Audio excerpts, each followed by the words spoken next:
Alright, we're in business class, yo.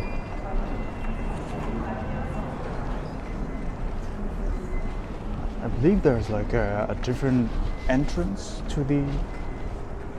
Yeah, there is.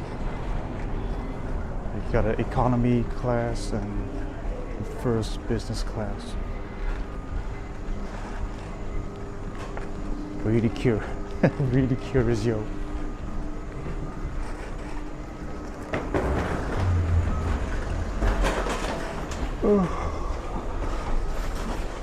Man, long trip, yo. 23:59.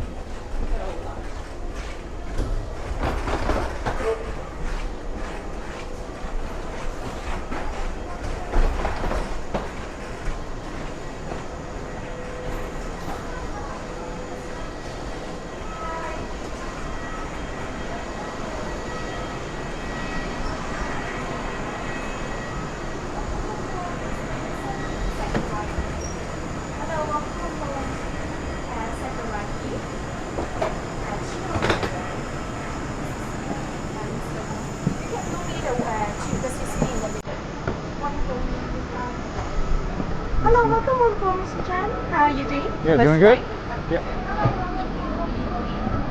Right. 19D.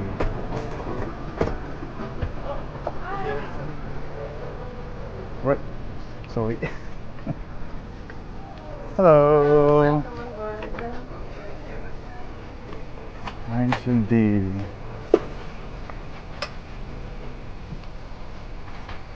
This is the one. Right. Settle down. Exciting, yo. Do we actually need anything?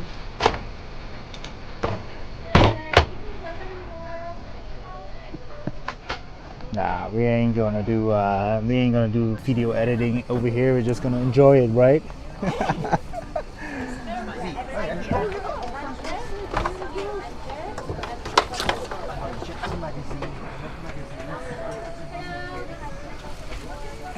Alright. Look at this, yo. Wow. Look at this. This is crazy, yo. Oh man, you got a footrest over here. Gotta see this, man. It's like the seat is so beautiful. You also got like a mini bar over here, and slippers and eye mask. Oh, that's nice.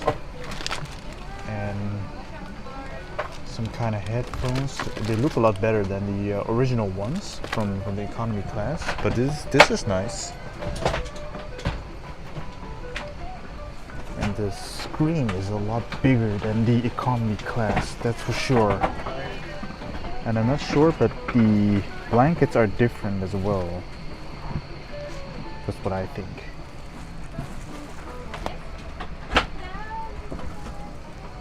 Yeah, nice, man. Wow.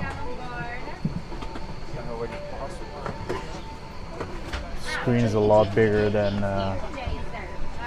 Wow. That is amazing.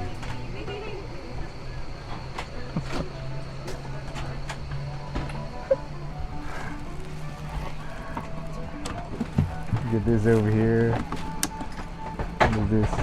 Oh, you got some magazines over here as well. Ladies and gentlemen, we are assuming once you're seated, please keep your seatbelt open. Man, that is crazy.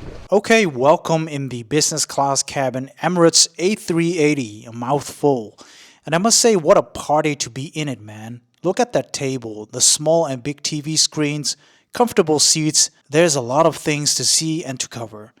When you get into the business class area, you will be served with a welcome drink which can be anything you like. Apple juice, orange juice, or maybe champagne, because we're celebrating my first business class moment in Emirates. so we have to drink some champagne, right? You have this super big TV screens where you can watch your movies on, and the selection is actually not bad. It was definitely a lot bigger than the economy class version. A nice surprise, but not unexpected. You literally get what you pay for. There's also a small screen to your right, which I did not look at or even use, to be honest.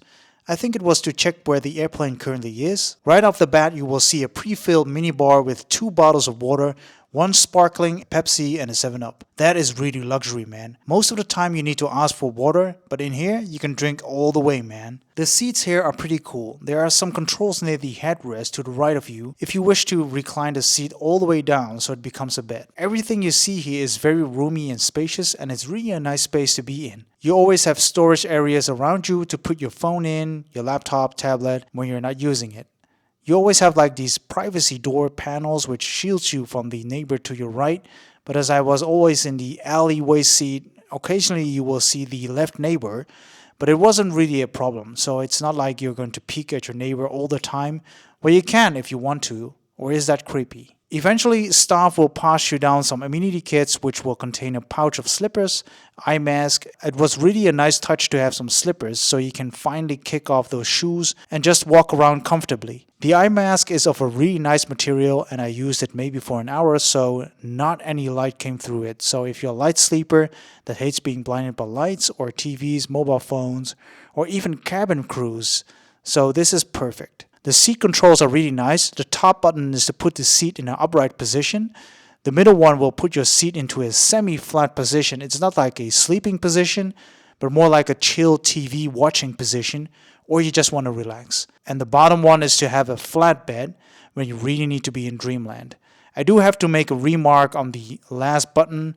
When you decide to sleep, cabin crew will ask you to make up your bed.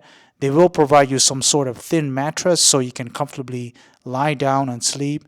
It's an extra service for business class passengers, and no, you don't have to do it yourself. You may have noticed that there are 2 more buttons next to you, which will control ambient lighting. Yes, I know that's crazy.